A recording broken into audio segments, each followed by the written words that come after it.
fact, I was born in 87 when I found the war was already there, because the war started in 1986 and I was born in 1987. I come from northern Uganda, specifically in Acholi, sub-region, Kitgum districts, that has produced the new district Lamore as well. I'm a student leader. I'm the UNSA president, that is the Uganda National Student Association. I had a vision for war-affected women, especially young people.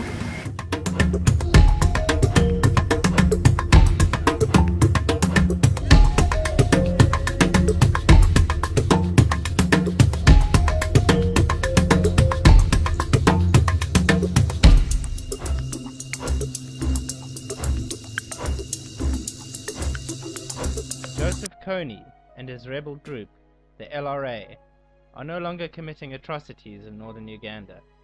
There is finally peace in the Acholi sub-region.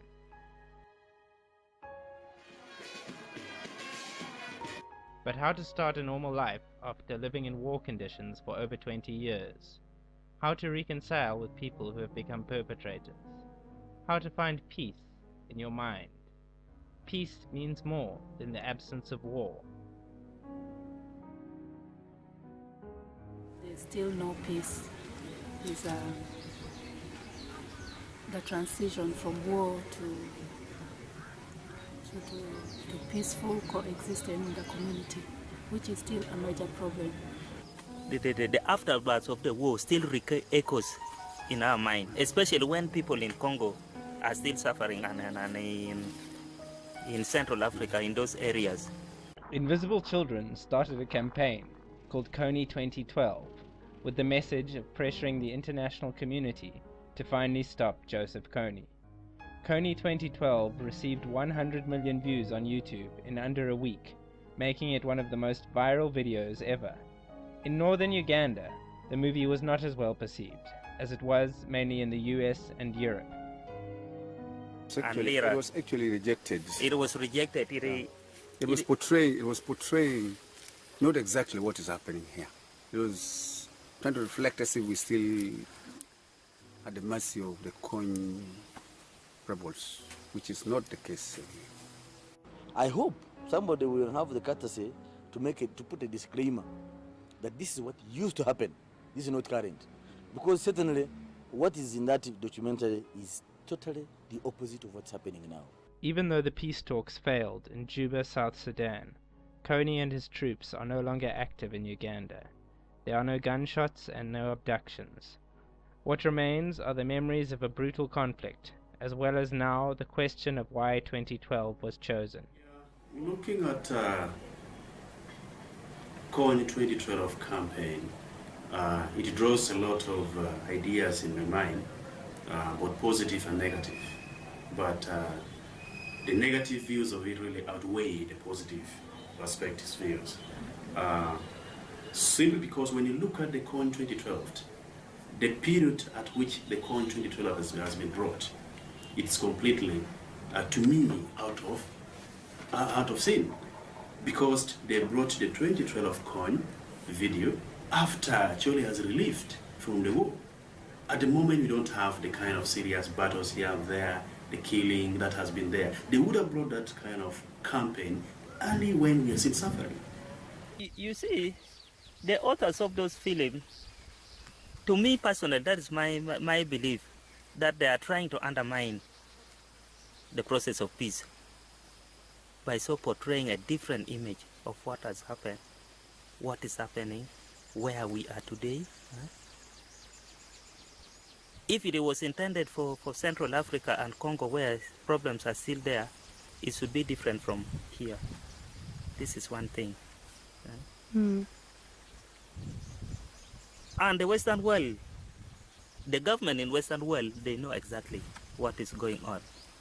But the entire community in Western world, the ordinary people, the ordinary citizens, say around Europe and Canada there, may take that portrayal as a truth. First of all, the war is not over. There was no any formal peace agreement signed, and when there's no agreement signed or an amnesty signed or any document that brings war to an end. Technically, war is still on. Producing Kony 2012 did not consider the consequences for those that had suffered during the conflict. As if, in my mind, as if these people are retreating and coming back again to Uganda. Producing Kony 2012 did not consider the consequences for those that had suffered during the conflict.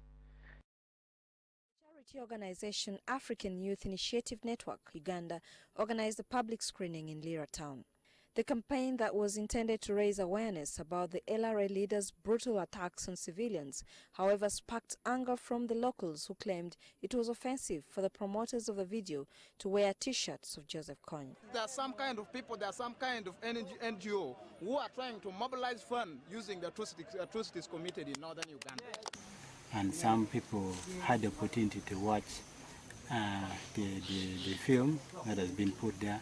But of course, the film, when was shot in Gulu and another part of northern Uganda in Lira, it was not well perceived. One thing is, when people who turn up at Peje Stadium, some of them thought they would go to see Kony himself and see how they can go to interact and go to get the feel of the whole issues. But of course, again too, some of the people got so angry, the film actually provoked them. Some people got so annoyed, started crying, and became so violent because it reminded them of the suffering they had gone through. And yet when they look at right now, with the different counseling services and other things have already changed their mind, and they are actually planning to settle. So you find the film is kind of reminding them kind of again. And of course there are two, another issue is that they thought they are going to see the very people who are in the field during the war. But again they decided that they only saw part of it, that a white person be able to narrate the story, and felt like, where did this one come from? The white person was not here, and something of that kind. So that was part of the campaign, which was received with different views and perception. Yeah, to me, this campaign of Kony 2012 has brought something that is almost bring another chaos, because other people in Gulu, after watching the film, people others decided to hang themselves.